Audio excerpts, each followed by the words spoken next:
Puji Tuhan, selamat pagi Bapak Ibu Saudara yang diberkati Tuhan. Kita bersyukur di bulan yang baru ini kita boleh menghampiri hadirat Tuhan. Mari kita masuk dalam hadirat Tuhan dengan satu pujian, bukan dengan barang fana. Haleluya. Terima kasih Tuhan. Kami bersyukur kami boleh ada sampai saat pagi hari ini, semua karena kemurahan-Mu Tuhan. Terima kasih Bapak. Terpujilah Tuhan. Bukan dengan barang fana Kau membayar dosaku, dengan darah yang mahal,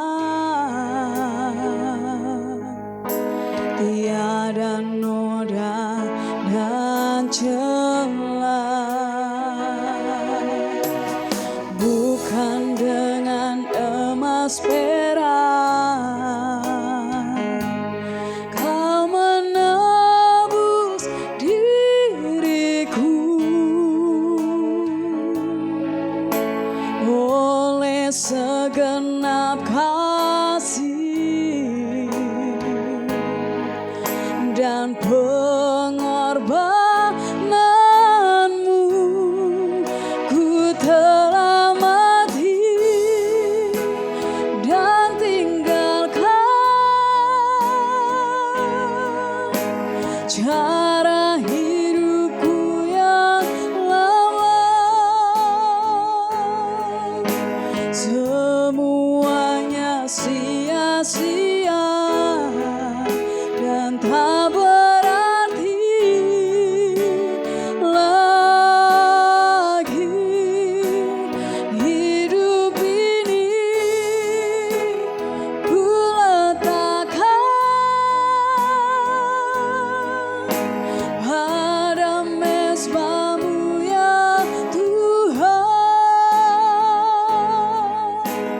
Jadilah padaku seperti yang Kau ingini. Mari Bapak Ibu Saudara kita angkat pujian ini kembali. Bukan dengan barang fana, haleluya. Bukan dengan barang fana Kau membayar dosaku, dengan darah yang mahal, tiada noda dan celah. Terima kasih Tuhan. Bukan dengan emas perak Kau menebus diriku,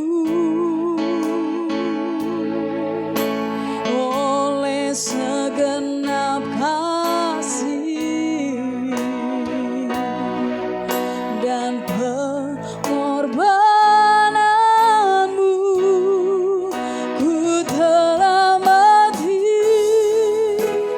dan tinggalkan cara hidupku yang lama.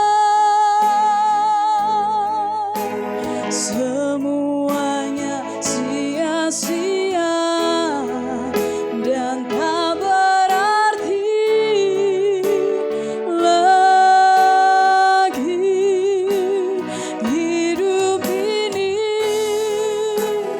ku letakkan pada mezbah-Mu ya Tuhan. Jadilah padaku seperti yang Kau ingini. Ku telah mati, ku telah mati dan tinggalkan cara hidupku yang lama. Semuanya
kasih Tuhan, syukur bagimu.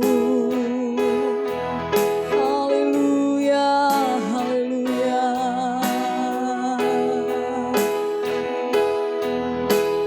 Oh, ku telah mati dan tinggalkan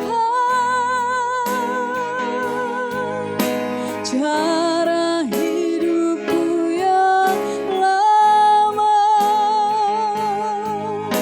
Semuanya sia-sia dan tak berarti lagi. Hidup ini ku letakkan pada mezbah-Mu ya Tuhan. Jadilah padaku seperti yang Kau ingini. Haleluya, haleluya. Bapa yang baik, Bapa yang kami sembah di dalam nama Tuhan Yesus Kristus. Segala pujian syukur hanya bagi-Mu Tuhan. Buat kasih Tuhan yang luar biasa di dalam hidup kami. Kami boleh ada sampai saat ini semua karena kasih-Mu Tuhan. Sebab itu kami datang di hadirat-Mu, menghampiri hadirat-Mu. Sebab kami tahu di dalam Tuhan kami memperoleh sukacita. Di dalam Tuhan kami memperoleh kelegaan dan pengharapan. Terima kasih Tuhan memberkati setiap kami yang mengikuti ibadah ini. Bahkan memberkati setiap Tuhan Yesus para pelayan Tuhan. Di dalam nama Tuhan Yesus Kristus kami akan bersorak memuji mempermuliakan nama Tuhan. Haleluya. Amin. Puji Tuhan Bapak Ibu Saudara, mari kita akan bersorak dan memuji mempermuliakan nama Tuhan. Kita angkat pujian. Sekarang telah tiba. Haleluya.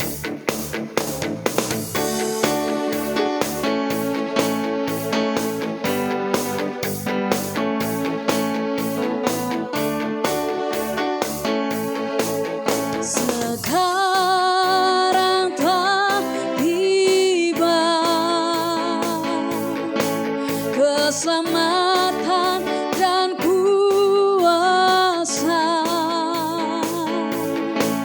dan pemerintahan Allah kita, kuasanya yang diurapinya karena tak dilemparkannya para pendakwa kita. Sekarang telah tiba, sekarang telah tiba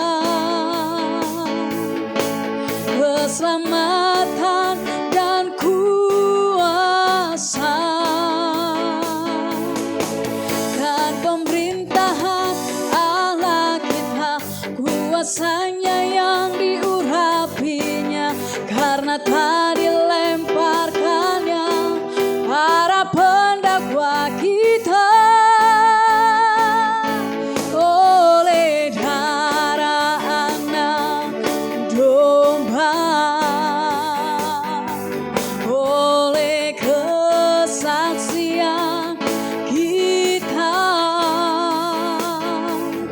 iblis dikalahkan, kuasanya dihancurkan oleh darah anak domba. Sekarang telah tiba. Haleluya.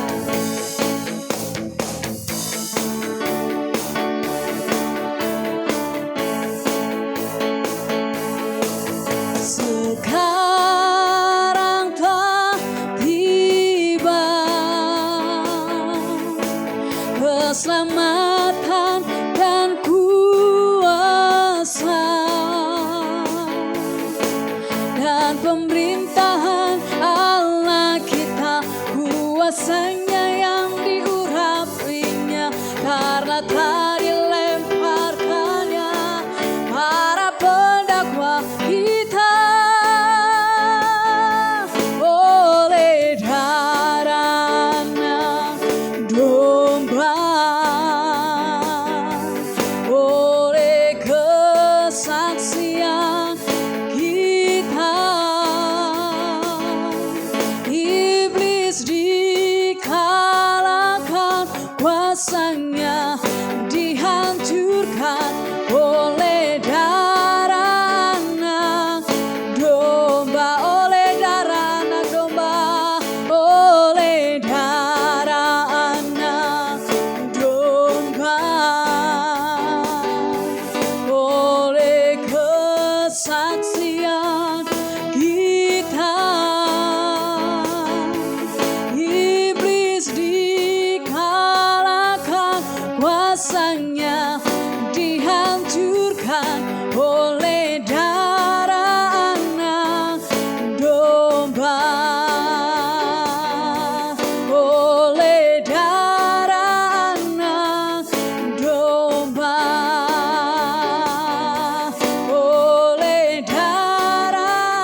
atas setiap puji-pujian sudah kita naikkan, mari Bapak Ibu Saudara, kita persiapkan hati kita untuk mendengar firman Tuhan dengan satu pujian.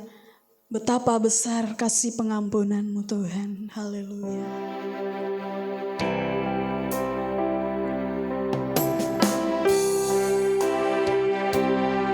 Terima kasih ya Tuhan. Kami bersyukur buat pengorbanan-Mu dan pengampunan-Mu dalam hidup kami. Haleluya, haleluya.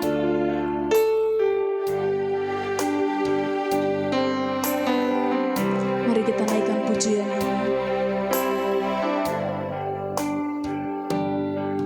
Sejauh timur dari barat, Engkau membuang dosaku. Tiada kau ingat lagi pelanggaranku.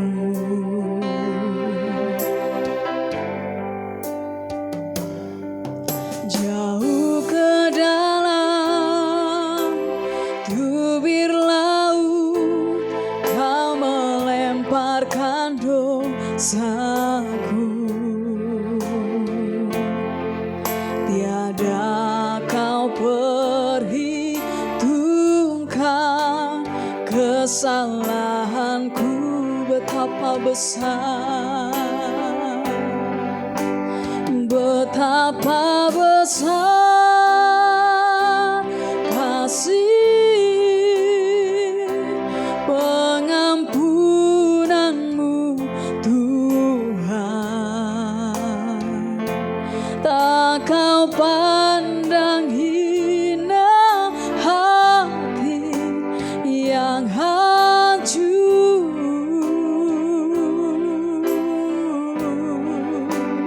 Ku berterima kasih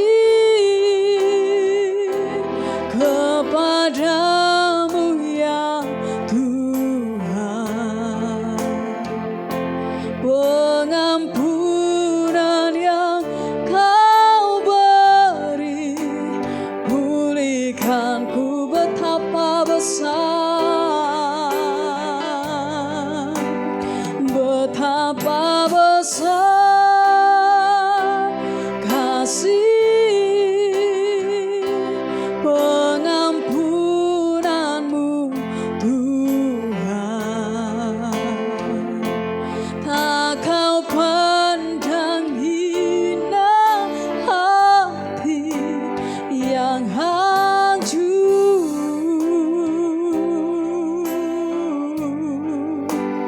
Ku berterima kasih kepadamu ya Tuhan. Pengampunan yang Kau beri, pulihkanku, pengampunan-Mu Tuhan. Pengampunan yang Kau beri, pulihkanku, pengampunan-Mu Tuhan. Pengampunan yang Kau beri, pulihkanku.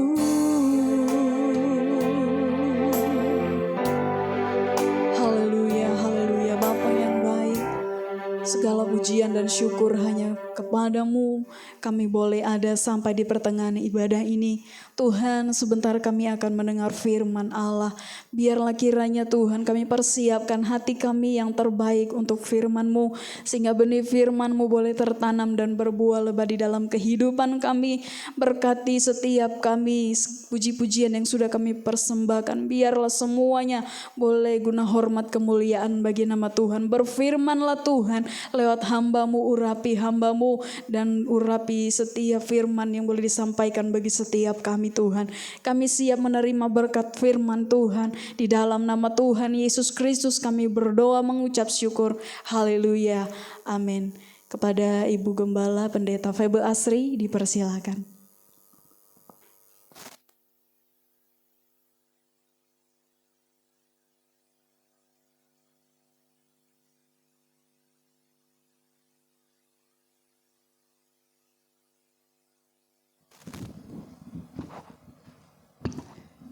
Haleluya, puji Tuhan. Selamat pagi, khususnya saya sapa jemaat GPDI Bethlehem Permata Buana yang dikasihi oleh Tuhan. Haleluya, kalau kita ada sekarang itu semua hanya karena kemurahan Tuhan. Biarlah kita terus bersyukur, kita selalu naikkan pujian bagi Dia. Karena Dia kita ada sampai sekarang. Puji Tuhan. Saudara dikasih oleh Tuhan, mungkin banyak hal yang saudara sedang gumulkan dalam minggu-minggu ini. Ada persoalan, ada masalah yang sedang dihadapi. Dan mungkin saudara sudah juga berdoa untuk masalah, untuk persoalan dan sebagainya. Mungkin juga untuk penyakit ya dan sebagainya. Saudara, saya yakin setiap kita merindukan setiap doa kita dikabulkan oleh Tuhan. Ya, semua ingin doanya dikabulkan oleh Tuhan. Ya, siapa yang tidak ingin ya doanya dikabulkan oleh Tuhan? Pasti semua orang merindukan doanya dikabulkan oleh Tuhan. Saudara, memang ada doa-doa yang mungkin tidak langsung dijawab oleh Tuhan ya, tetapi kita yakin bahwa doa yang benar Tuhan pasti jawab. Soal waktunya kapan itu terserah Tuhan. Ada juga yang mungkin ya langsung Tuhan jawab doanya. Ada juga yang masih menunggu waktu. Ya, mungkin dalam penantian waktu itu Tuhan juga punya rencana kepada seseorang agar mungkin orang itu ya mungkin supaya dia tetap setia berdoa, supaya tetap dia punya iman bahwa Tuhan pasti menjawab doanya. Atau juga Tuhan mau ya ada hal-hal yang Tuhan ingin supaya kita perbaiki. Ada hal yang harus kita perbaiki dalam kehidupan ini. Jadi tidak semua ya mungkin masing-masing sesuai dengan keberadaan kita di hadapan Tuhan. Bagaimana Tuhan yang menilai hidup kita ya. Ada yang mungkin Tuhan mau supaya ada sesuatu yang kita harus perbaiki dulu dalam hidup ini sehingga doa itu baru dijawab oleh Tuhan. Haleluya. Tetapi selama kalau kita merasa bahwa hidup kita sudah benar ya, apa yang Tuhan mau kita lakukan ya, nggak usah khawatir bahwa tetap kita setia berdoa, yakin bahwa Tuhan pasti jawab doa kita. Tetapi kita akan melihat ada beberapa contoh dari Alkitab ya, pengalaman-pengalaman kehidupan yang dikatakan mereka mengalami satu kesuksesan di dalam doanya. Mungkin secara manusia apa yang didoakan itu rasanya mustahil untuk dijawab. Tetapi kenyataannya mereka alami itu daripada Tuhan. Nah saudara, itulah sebabnya kita juga perlu belajar dari pengalaman itu ya, bagaimana mereka bisa sukses atau mengalami kesuksesan dalam doa. Apa rahasianya? Haleluya, puji Tuhan. Mari kita lihat dulu dalam Lukas 21.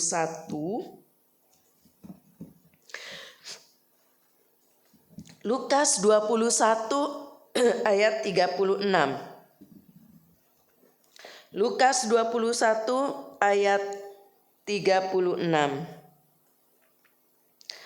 Berjaga-jagalah senantiasa sambil berdoa supaya kamu beroleh kekuatan untuk luput dari semua yang akan terjadi itu, dan supaya kamu tahan berdiri di hadapan Anak Manusia.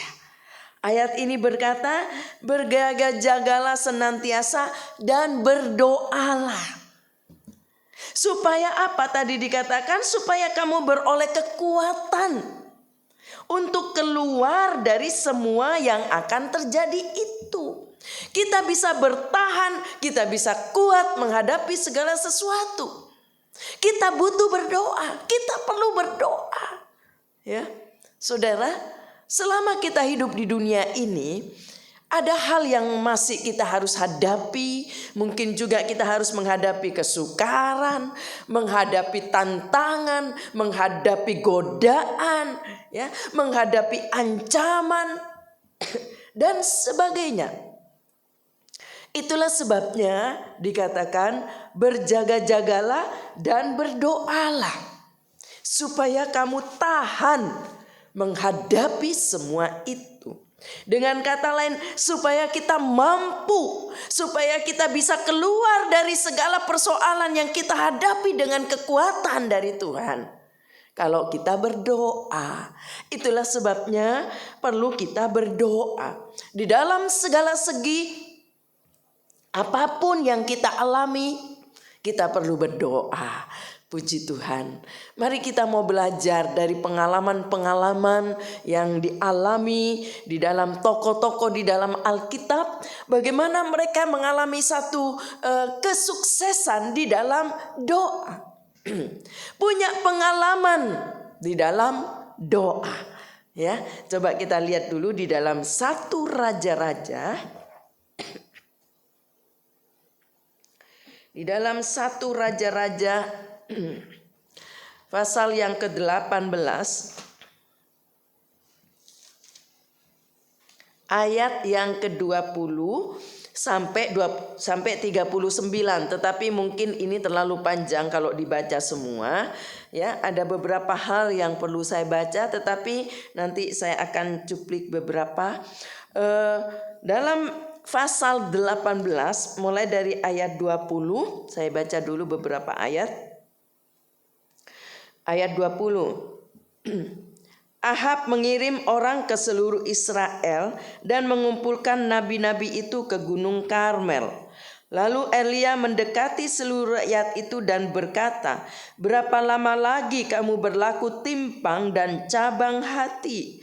Kalau Tuhan itu Allah, ikutilah dia. Dan kalau Baal, ikutilah dia. Tetapi rakyat itu tidak menjawabnya sepatah kata pun. Ayat 22. Lalu Elia berkata kepada rakyat itu, hanya aku seorang diri yang tinggal sebagai nabi Tuhan. Padahal nabi-nabi Baal itu ada 450 orang banyaknya. Namun baiklah diberikan kepada kami 2 ekor lembu jantan. Biarlah mereka memilih seekor lembu, memotong-motongnya, menaruhnya ke atas kayu api. Tetapi mereka tidak boleh menaruh api. Aku pun akan mengolah lembu yang seekor lagi, meletakkannya ke atas kayu api, dan juga tidak akan menaruh api.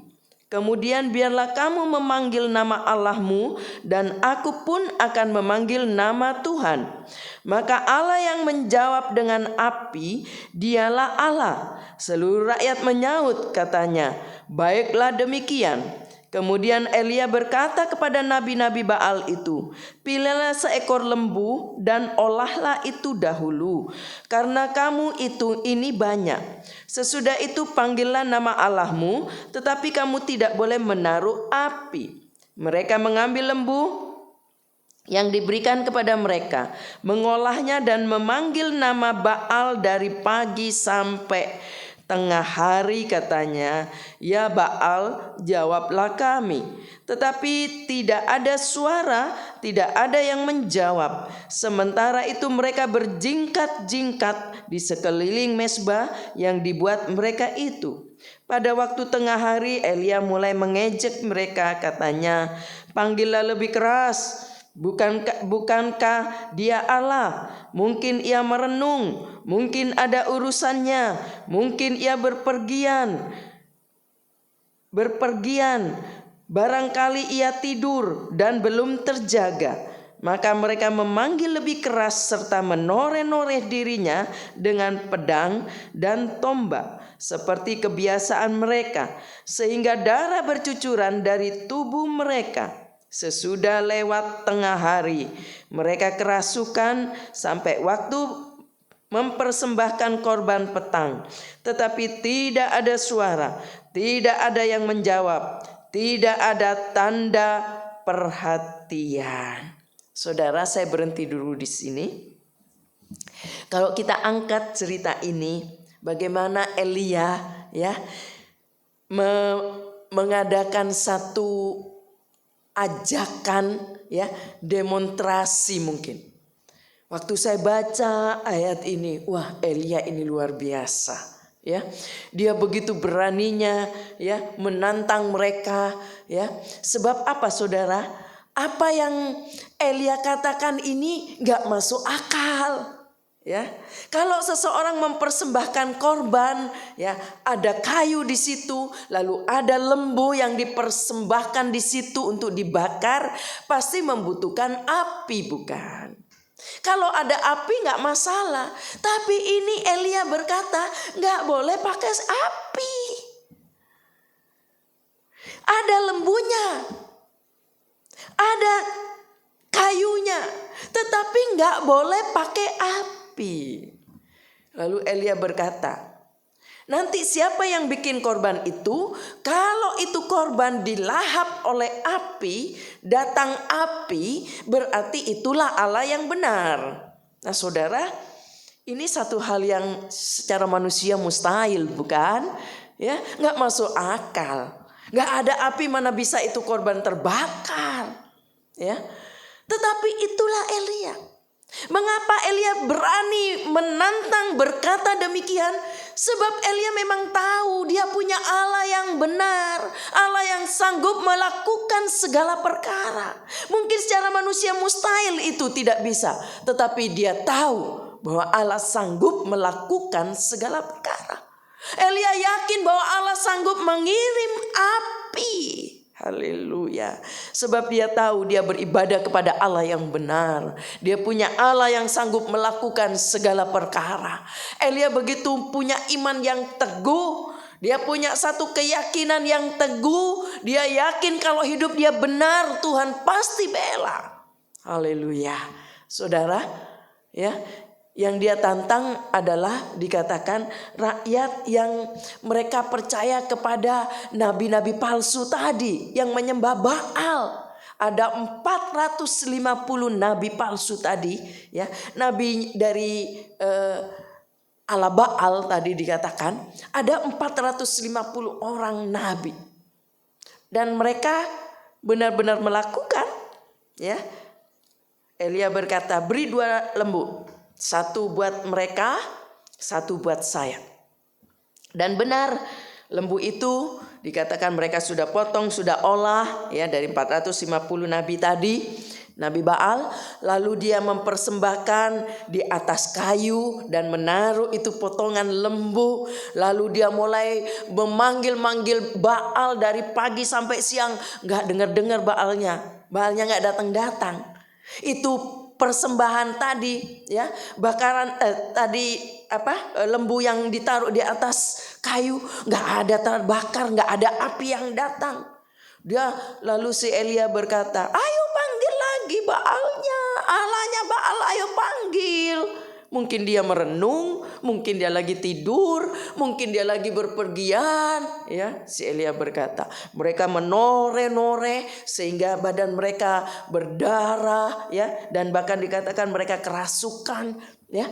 Tapi Saudara, sampai petang itu persembahan gak ada apinya, gak ada api yang datang ya. Lalu Saudara, sekarang giliran Elia. Ya, kalau kita baca selanjutnya di ayat ini dikatakan ya,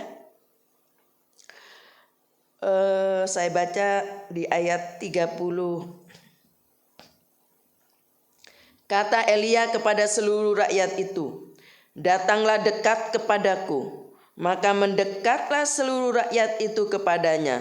Lalu ia memperbaiki mezbah Tuhan yang telah diruntuhkannya itu. Kemudian Elia mengambil 12 batu menurut jumlah suku keturunan Yakub.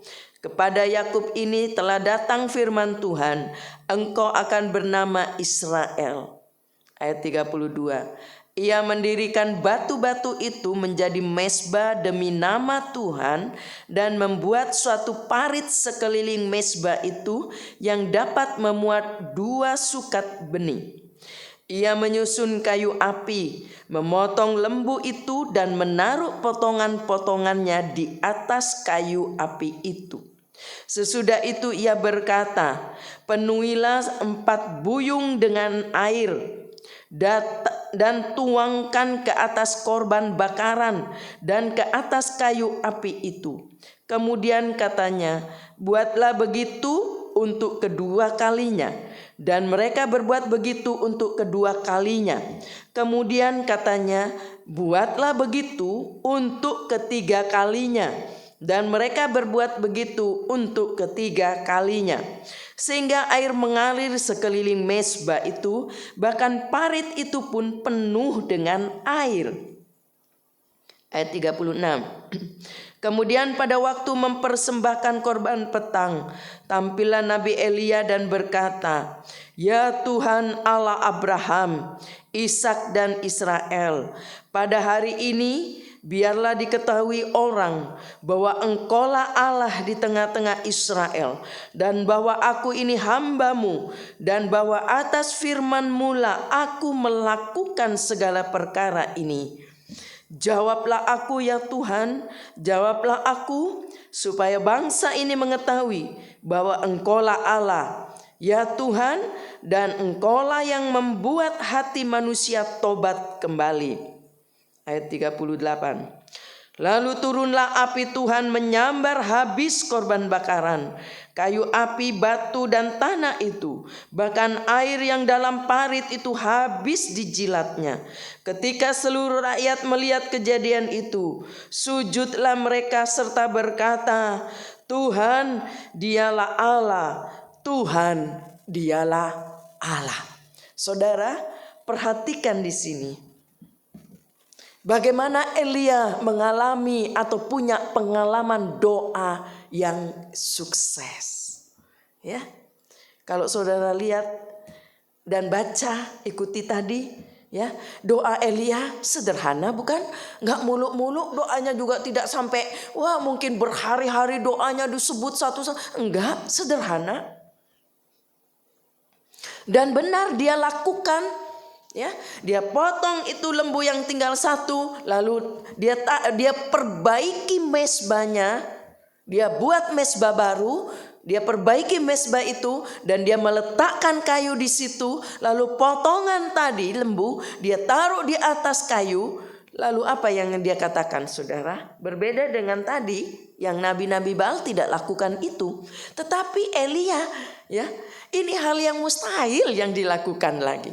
Ya, udah nggak ada api sekarang, saudara, itu lembu sama kayu sama batu suruh siram dengan air.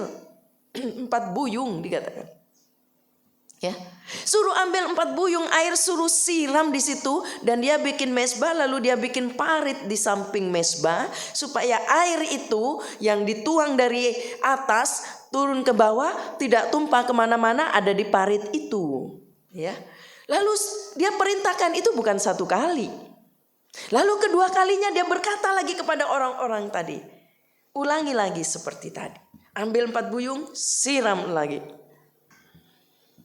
Lalu dia katakan lagi, bukan 2 kali, 3 kali kalau saudara baca. Ambil lagi seperti tadi, lakukan lagi seperti itu. 4 buyung disiram kembali dan air itu jatuh, ya, membasahi itu korban kayu dan itu potongan lembu. Lalu airnya tumpah di batu itu, jatuh di parit. Ada air di sana.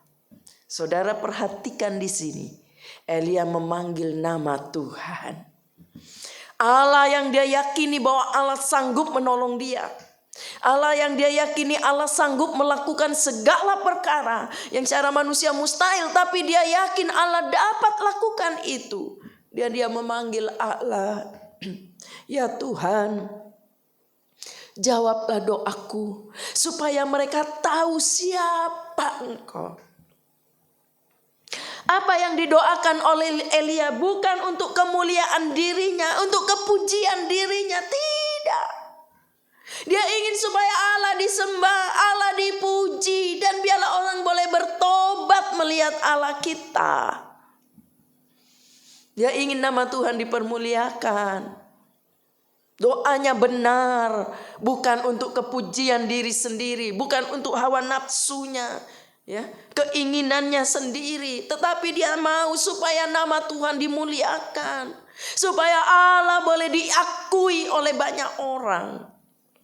Dan benar saudara, ya, hal yang mustahil tapi dia alami. Dan tiba-tiba ayat tadi berkata, api Allah menyambar itu persembahan, korban itu, ya, melahap itu, ya, potongan lembu, kayu, batu yang ada, bahkan air di situ, air yang ada di parit tadi pun dilahap oleh api yang datang dari Allah. Ini pengalaman doa Elia yang sukses. Cara manusia tidak mungkin.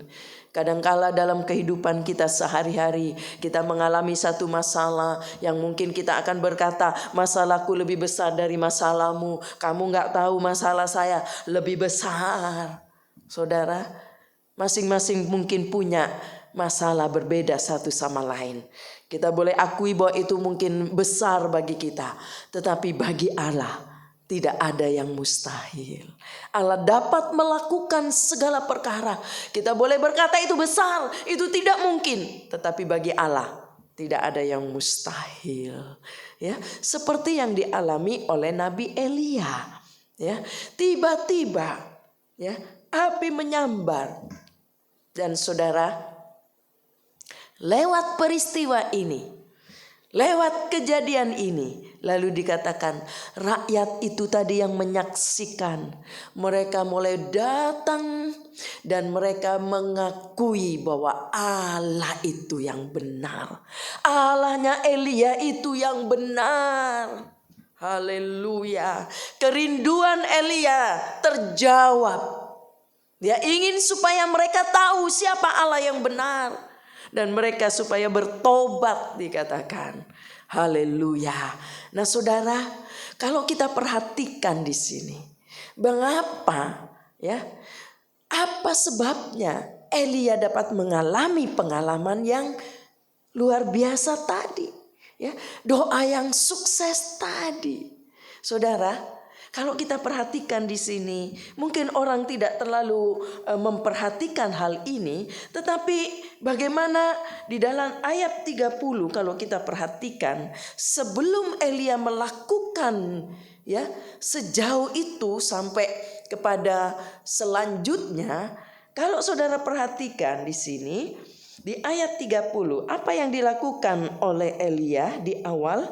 Kata Elia kepada seluruh rakyat itu, ayat 30, datanglah dekat kepadaku. Maka mendekatlah seluruh rakyat itu kepadanya. Lalu ia memperbaiki mezbah Tuhan yang telah diruntuhkannya itu. Elia tahu ini hal penting, sebab ini akan menentukan bagaimana untuk melihat doa-doa dijawab oleh Tuhan. Elia memperbaiki mezbah itu. Mezbah Tuhan yang diruntuhkan itu dia perbaiki. Mengapa mezbah yang Elia harus perbaiki? Ya, sebab Elia sudah tahu mezbah Allah itu sudah runtuh, mezbah Allah itu sudah hancur, dialami oleh, khususnya dimulai dari Raja Ahab enggak salah, ya, sampai kepada rakyat juga. Coba kita lihat dulu ya di dalam 1 Raja-Raja Maju ke depan pasal 16. Pasal 16 ayat 29 sampai ayat 33. 1 Raja-Raja 16 ayat 29 sampai ayat 33. Ahab anak Omri menjadi raja atas Israel dalam tahun ke-38 zaman Asa raja Yehuda. Dan Ahab bin Omri memerintah 22 tahun lamanya atas Israel di Samaria. Ahab bin Omri melakukan apa yang jahat di mata Tuhan lebih daripada semua orang yang telah mendahuluinya. Seakan-akan belum cukup ia hidup dalam dosa-dosa Yerobiam bin Nebat, maka ia mengambil pula Isibel anak Ebal, raja orang Sidon, menjadi istrinya, sehingga pergi beribadah kepada Baal dan sujud menyembah kepadanya. Kemudian ia membuat mezbah untuk Baal itu di kuil Baal yang didirikannya di Samaria. Sesudah itu Ahab membuat patung Asyera, dan Ahab melanjutkan bertindak demikian sehingga ia menimbulkan sakit hati Tuhan Allah Israel lebih dari semua raja-raja Israel yang mendahuluinya. Nabi Elia tahu ini, apa yang dilakukan khususnya oleh Raja Ahab yang memimpin rakyat itu. Hal yang jahat dilakukan, mengubah mezbah Allah menjadi mezbah Baal. Dan katakan raja itu raja yang jahat, membuat sakit hati Allah. Itulah sebabnya Elia memperbaiki mezbah yang sudah hancur itu. Mezbah Allah yang sudah runtuh itu dia perbaiki.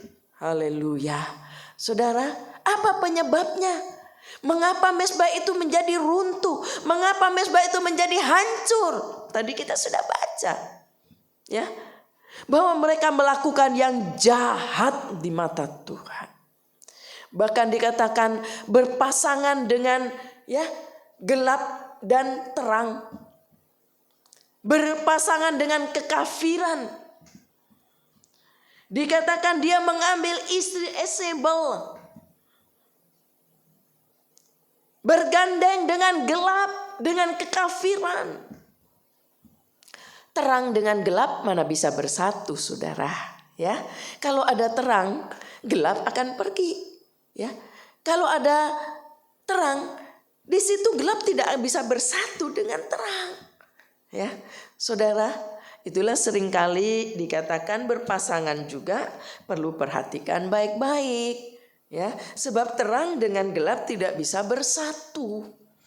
Ya. Lalu dikatakan mereka bahkan menyembah Baal, menyembah berhala. Ya, saya tidak tahu kehidupan kita masing-masing, tapi saya yakin Tuhan tahu hidup kita masing-masing. Adakah di antara kita yang masih menyembah berhala? Mungkin tidak nampak dari luar, tidak ada yang tahu, tetapi disembunyikan begitu rupa menyembah berhala.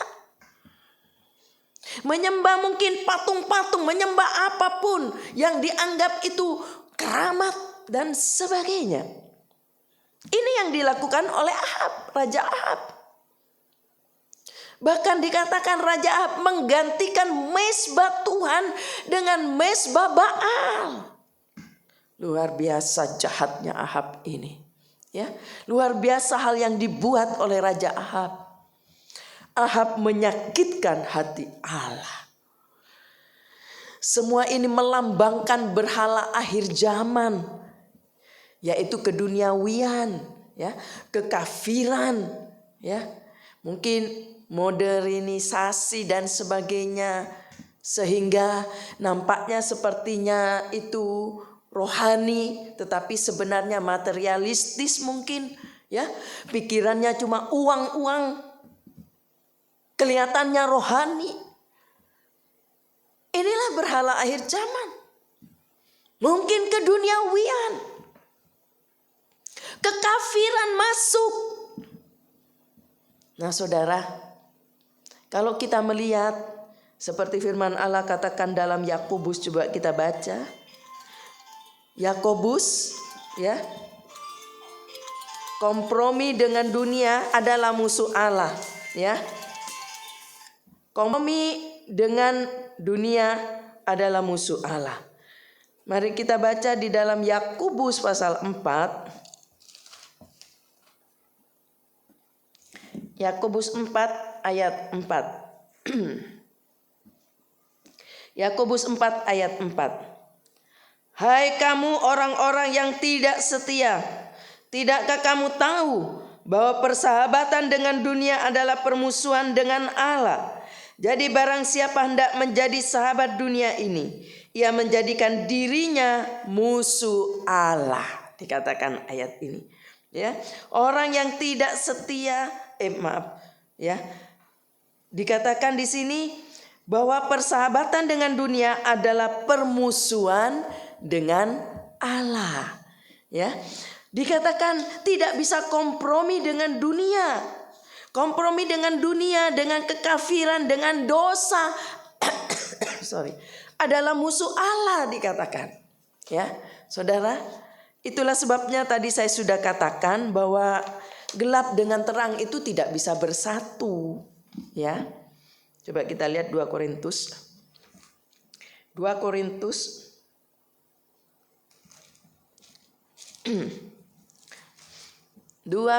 pasal 6.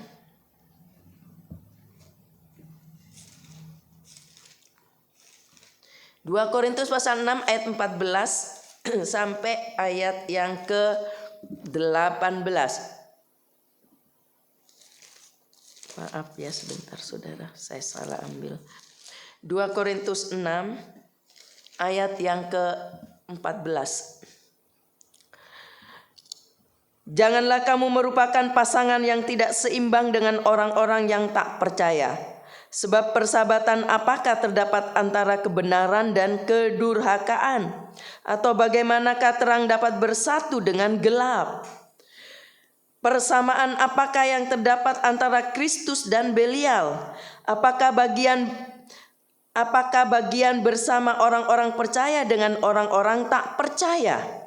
Apakah hubungannya bait Allah dengan berhala? Karena kita adalah bait dari Allah yang hidup menurut firman Allah ini. Aku akan diam bersama-sama dengan mereka dan hidup di tengah-tengah mereka. Dan aku akan menjadi Allah mereka dan mereka akan menjadi umatku. Sebab itu keluarlah kamu dari antara mereka dan pisahkanlah dirimu dari mereka. Firman Tuhan. Dan janganlah menjamak yang najis. Maka aku akan menerima kamu dan aku akan menjadi bapakmu dan kamu akan menjadi anak-anakku laki-laki dan anakku perempuan. Demikianlah firman Tuhan yang Maha Kuasa.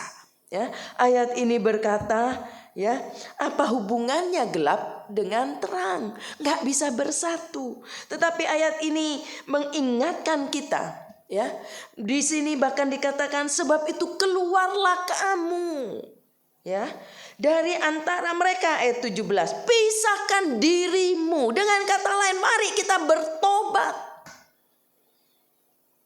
Kematian Yesus di atas kayu salib untuk menebus dosa kita. Siapa yang mau datang kepada Dia dan mengakui dosanya, percaya kepada Yesus Tuhan dan Juru Selamatnya, dia akan diampuni dosanya, dia juga akan diselamatkan. Siapa yang percaya, maka dia akan alami, ya, pengalaman itu akan dialami kalau mau percaya bahwa Yesus yang mengampuni dosa. Dia sudah mati di atas kayu salib. Darahnya tercurah untuk saya dan saudara. Ayat ini berkata, pisahkan dirimu. Mari kita bertobat. Mari kita hidup benar di hadapan Allah. Supaya doa-doa kita dijawab oleh Tuhan. Seperti yang dilakukan oleh Nabi Elia. Dia memperbaiki mezbah yang rusak, yang hancur karena dosa, karena perbuatan yang salah, yang tidak berkenan kepada Allah. Dibuang, bangun kembali mezbah yang baru.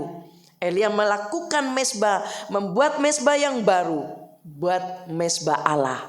Dia membangun mezbah Tuhan, dikatakan. Mesbah yang runtuh tadi, yang hancur, dia rubah, dia runtuhkan. Sekarang dia bangun mesbah yang baru. Mesbah Tuhan dikatakan.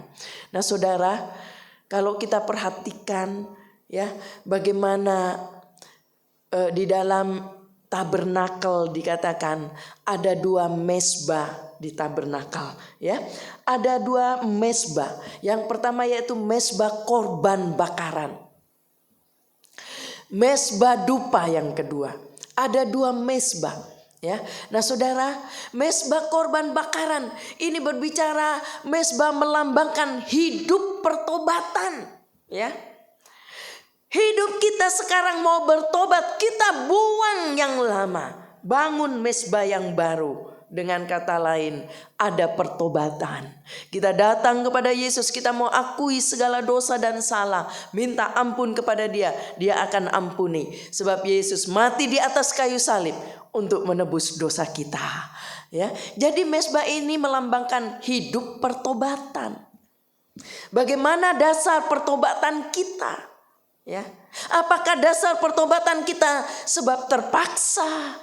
Ya, karena cuma didorong-dorong, terpaksa akhirnya bertobat, tapi tidak bertobat dengan benar. Mungkin juga pertobatan kita sebab keluarga.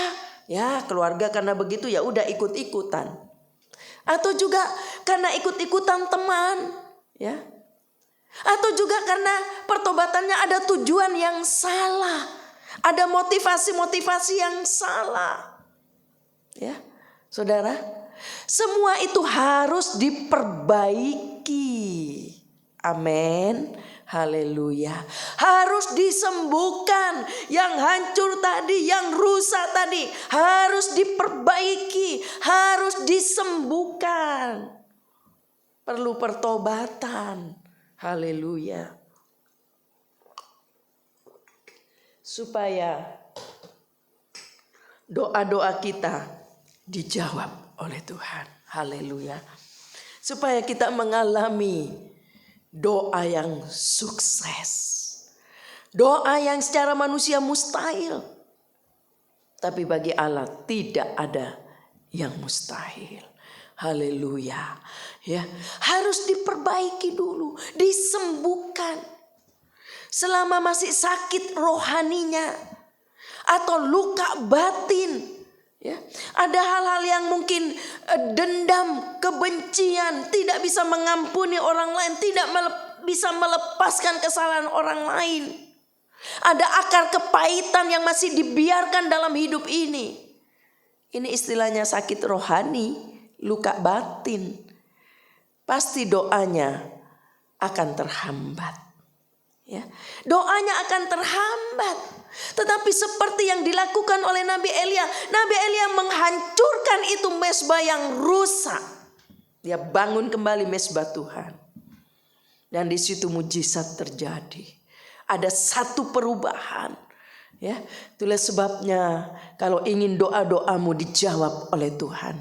Mungkin engkau sedang bergumul dengan rumah tanggamu, engkau bergumul untuk anak-anakmu, engkau bergumul dengan usaha pekerjaanmu, engkau bergumul dengan pekerjaanmu, engkau bergumul dengan hubungan satu sama lain, ataupun apa yang engkau sedang gumulkan, atau juga engkau sedang bergumul dengan sakit penyakitmu. Yang secara manusia mungkin dokter sudah memvonis sulit untuk disembuhkan. Mungkin dokter sudah memvonis tinggal berapa usiamu. Jangan lupa, Elia mengalami mujizat. Elia mengalami doa yang sukses. Doa yang secara manusia mustahil untuk dijawab. Gak ada api, mana itu korban bisa terbakar. Malah disiram air yang banyak lagi. Tapi bagi Tuhan tidak ada yang mustahil. Doa Elia dijawab. Api datang dari Allah menyambar. Mustahil dilakukan, tetapi itulah yang terjadi. Kalau ingin mengalami pengalaman-pengalaman doa yang dijawab oleh Tuhan, jangan lupa perhatikan hal ini. Tidak berarti saya menuduh saudara bahwa dalam keadaan luka batin atau saudara mungkin mesbahnya rusak, mungkin juga saudara sudah benar mezbahnya, tetapi seperti awal tadi saya katakan, mungkin doa belum dijawab karena Tuhan ingin masih melihat waktunya.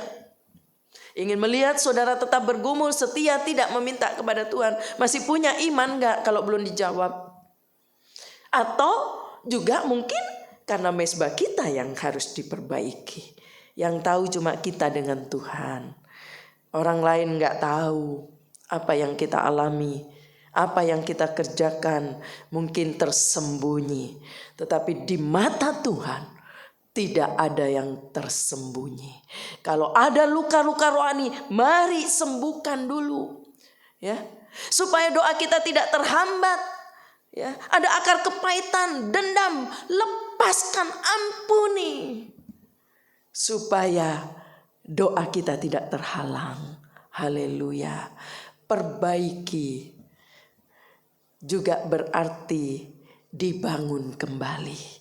Ya, mezbah itu dibangun kembali. Mezbah yang seharusnya tadi dikatakan, mezbah itu sekarang adalah hidup kita. Biarlah hidup kita menjadi mezbah yang berbau harum di hadapan Tuhan, karena hidup kita berkenan kepada Tuhan. Haleluya. Siapkan hatimu untuk kita diberkati sebentar. Perjamuan suci yang kita akan alami bersama. Seringkali kita mendengar kesaksian-kesaksian dari anak Tuhan. Dia berkata, saya mengalami penyakit ini, tapi tatkala saya mengikuti perjamuan suci, saya merasa disembuhkan. Saya sudah disembuhkan dari penyakit. Saya mengalami mujizat. Haleluya. Mengalami banyak perkara dikatakan. Mari saudara yang di rumah berdiri bersama-sama, ya. Siapkan perjamuan. Masing-masing menyiapkan perjamuannya. Roti dan anggur, ya. Saudara siapkan, lalu kita akan menyanyi bersama pada satu bukit jauh dari sini. Lihat salib.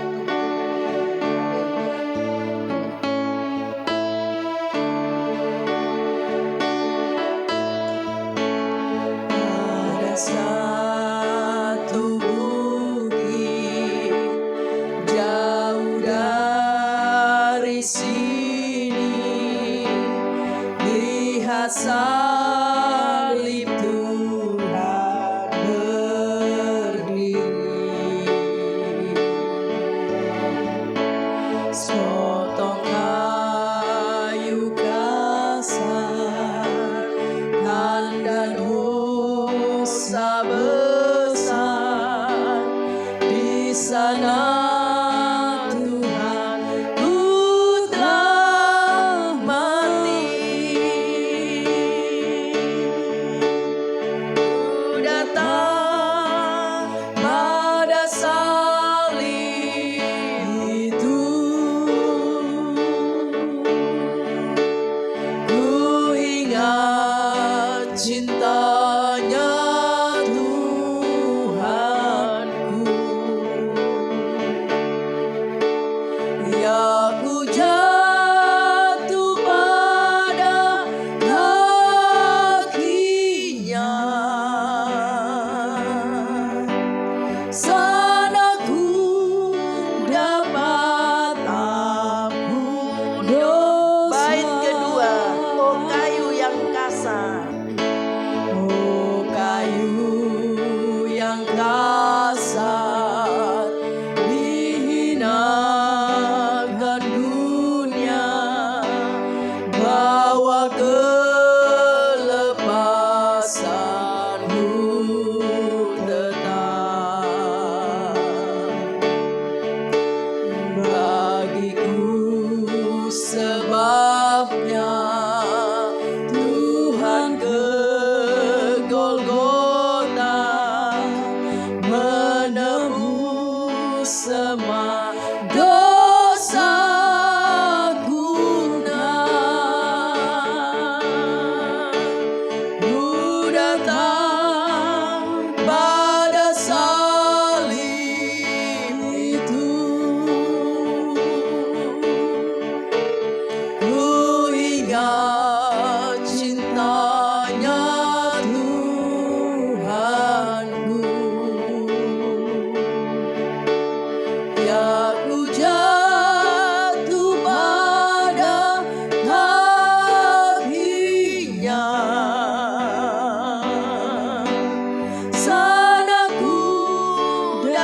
Tuhan.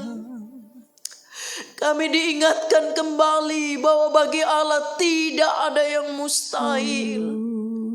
Biarlah Engkau tambahkan iman percaya kami masing-masing. Seperti yang diimani oleh Nabi Elia. Dia begitu yakin punya Allah yang hidup, punya Allah yang sanggup melakukan segala perkara. Mungkin itu mustahil.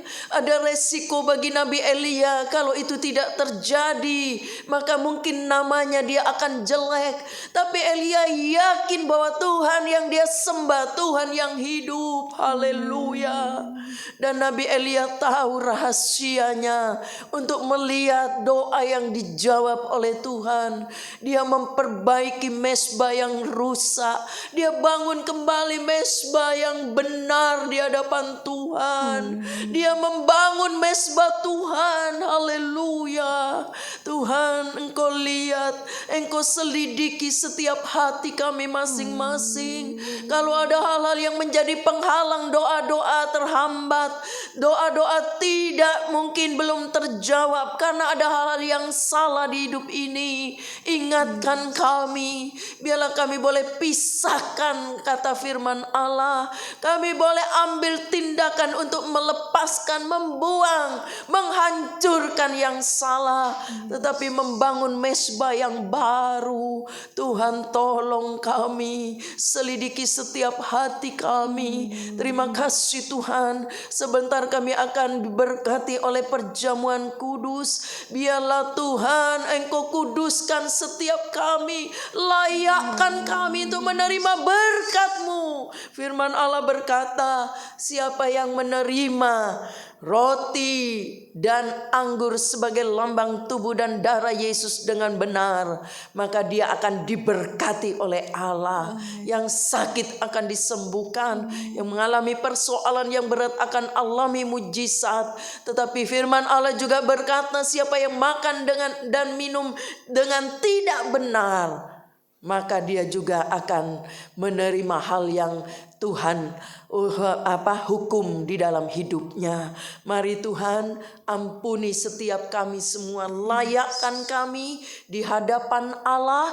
Biarlah kami semua layak di hadapan Allah menerima berkat perjamuan suci. Kuduskan, kami yakin Engkau mengampuni dosa, mengampuni kesalahan sejahat apapun. Engkau dapat kuduskan dan sucikan. Terima kasih Bapa yang baik, di dalam nama Yesus. Mari kita sekarang angkat tubuh Yesus yang sudah terpecah-pecahkan. Roti ini dilambangkan tubuh Yesus yang terpecah. Tuhan, di hadapan kami atau di tangan kami ada tubuh Yesus yang sudah terpecah-pecah karena kami. Kami tahu tubuh-Mu ini sangat berarti di hidup kami, karena Engkau sudah mengampuni dosa kami. Kuduskan, layakkan kami. Terima kasih Bapa, di dalam nama Yesus. Jangan dimakan dulu, saya akan membacakan firman Allah. Pada malam waktu ia diserahkan mengambil roti, dan sesudah itu ia mengucap syukur atasnya. Ia memecah-mecahkannya dan berkata, inilah tubuhku yang diserahkan bagi kamu. Perbuatlah ini menjadi peringatan akan aku. Mari kita akan makan di dalam nama Tuhan Yesus Kristus.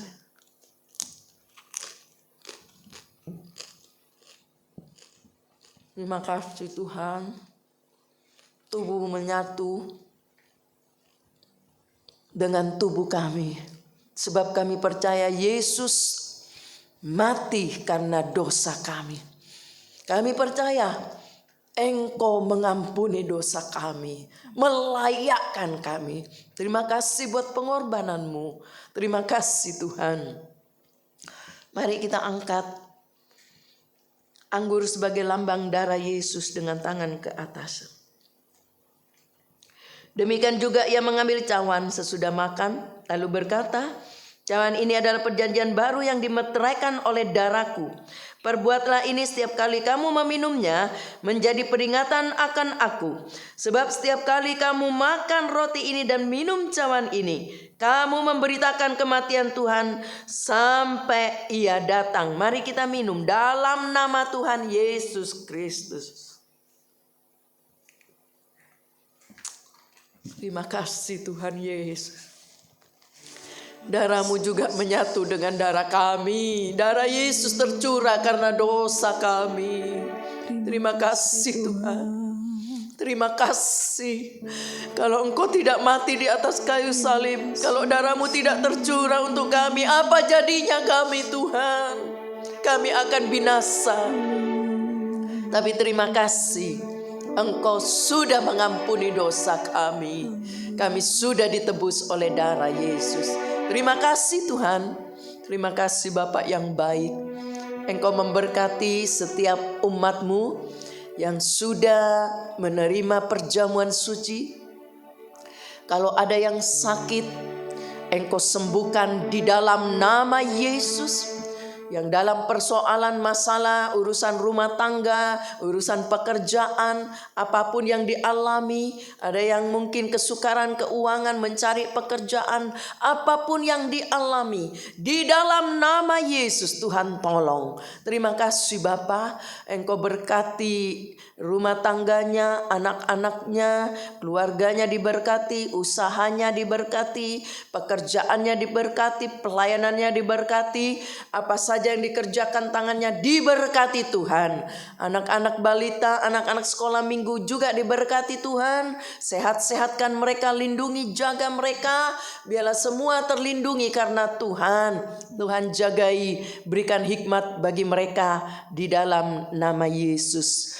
Begitu juga dengan kaum lansia, Tante Lina, Tante Liana, Tante Yuli, semua sehat-sehatkan, lindungi terus di dalam nama Yesus. Biarlah mereka sehat, terjaga, terlindungi karena Tuhan. Tuhan tolong berkati mereka, berikan damai sejahtera ketenangan yang datang dari Tuhan. Seluruh jemaat kami titipkan dalam kemurahan Tuhan.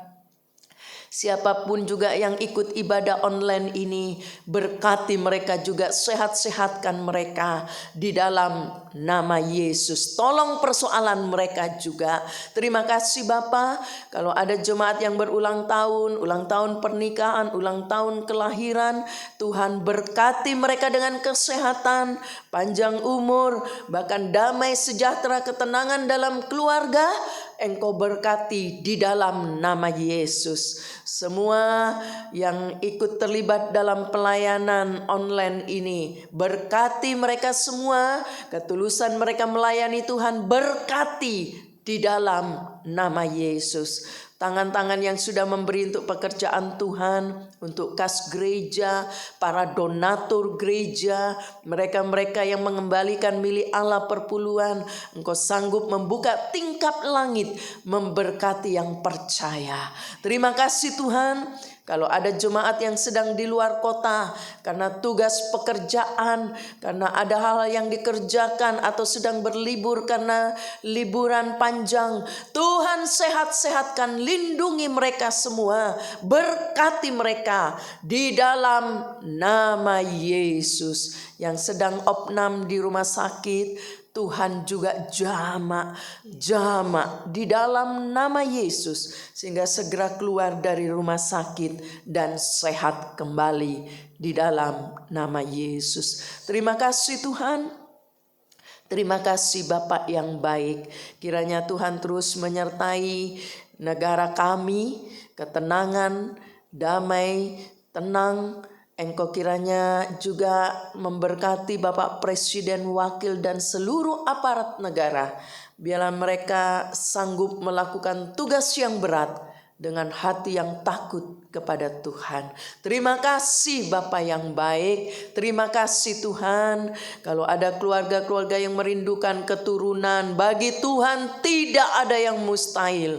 Kalau Nabi Elia mengalami mujizat, mengalami doa yang terjawab oleh Tuhan, bagi Tuhan juga tidak ada yang mustahil. Engkau sanggup membuka rahim mereka di dalam nama Yesus. Terima kasih Bapa yang baik. Terima kasih Tuhan. Sekarang saudara-saudara yang dikasih oleh Tuhan, terimalah berkat yang datang dari Allah Bapa, kasih sayang dari Yesus sebagai putra Allah yang tunggal, bahkan bimbingan penyertaan Roh Kudus, boleh menyertai kita sampai selama-lamanya. Di dalam nama Tuhan Yesus Kristus kami sudah berdoa. Haleluya.